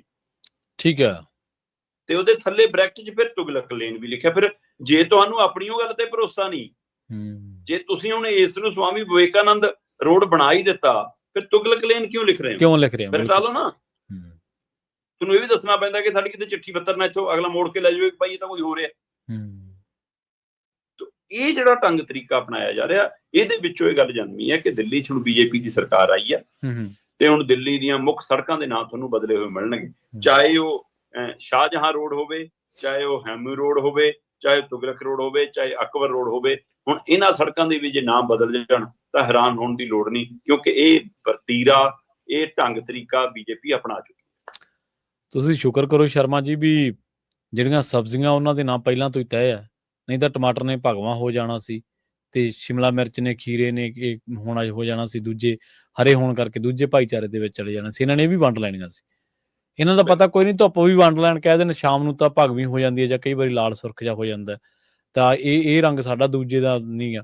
ਇਹ ਜ਼ੋਰ ਜਿੱਥੇ ਚੱਲੇ ਉੱਥੇ ਕੀ ਨਹੀਂ ਕਰਨ ਤੱਕ ਪਹੁੰਚਦੇ। ਹੋ ਸਕਦਾ ਕਿਸੇ ਲੈਬ ਦੇ ਵਿੱਚ ਟੈਸਟ ਕਰਾ ਰਹੇ ਹੋਣ ਕਿ ਘਾਹ ਦਾ ਰੰਗ, ਬਨਸਪਤੀ ਦਾ ਰੰਗ, ਕੁਦਰਤ ਦਾ ਰੰਗ ਵੀ ਹਰੇ ਤੋਂ ਬਦਲ ਸਕਦੇ। ਹਾਂਜੀ ਬਿਲਕੁਲ ਜੀ, ਕਿਉਂਕਿ ਕਈ ਖਾਸ ਰੰਗਾਂ ਤੋਂ, ਕਈ ਭਾਈਚਾਰਿਆਂ ਦੇ ਰਹਿਣ ਸਹਿਣ ਤੋਂ, ਹੁਣ ਤਰਪਾਲਾਂ, ਮਸਜਿਦਾਂ ਦੇ ਤਰਪਾਲਾਂ ਵਾਲੀ ਗੱਲ ਤੁਸੀਂ ਦੱਸ ਹੀ ਚੁੱਕੇ ਹੋ ਸ਼ਰਮਾ ਜੀ। ਸ਼ਰਮਾ ਜੀ ਨਾਲ ਖਾਸ ਖਬਰਾਂ ਤੇ ਖਾਸ ਜਾਣਕਾਰੀਆਂ ਦੇ ਲਈ ਤੁਹਾਡਾ ਬਹੁਤ ਬਹੁਤ ਧੰਨਵਾਦ ਜੀ। ਬਹੁਤ ਸ਼ੁਕਰੀਆ। ਪ੍ਰੋਗਰਾਮ ਖਬਰ ਤੇ ਨਜ਼ਰ ਨੂੰ ਆਪਾਂ ਇੱਥੇ ਹੀ ਸਮਾਪਤ ਕਰਾਂਗੇ। ਤੁਹਾਡਾ ਸਾਰਿਆਂ ਦਾ ਵੀ ਬਹੁਤ ਧੰਨਵਾਦ। ਸਤਿ ਸ੍ਰੀ ਅਕਾਲ। ਜੁੜੇ ਰਹੋ ਪੰਜਾਬੀ ਰੇਡੀਓ USA ਦੇ ਨਾਲ।